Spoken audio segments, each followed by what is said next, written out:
এখন মার্চ মাসের মাঝামাঝি সময়, বাজারে কিন্তু আখ অমেল।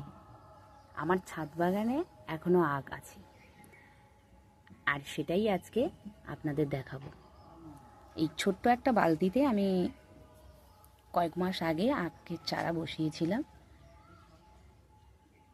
অনেক বড় হয়েছে, মোটাও হয়েছে।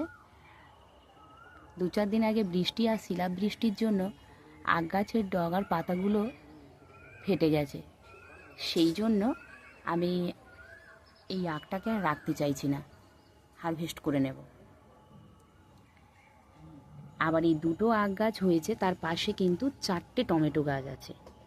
টমেটো গাছে প্রচুর টমেটো হয়েছে এবং 1-2টো টমেটো পেকেও গেছে।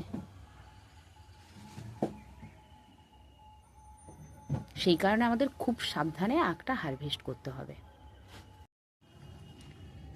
এই ছোট্ট নিড়ানি দিয়ে আজকে আমি আখটা হারভেস্ট করব।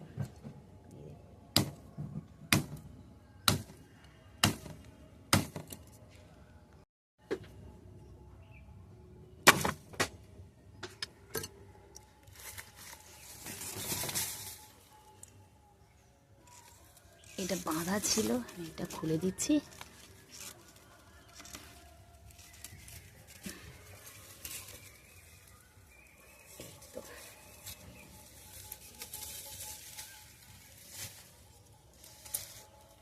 এই অনেক বড় আখ, কিন্তু শেষমেশ হারভেস্ট করেই নিলাম।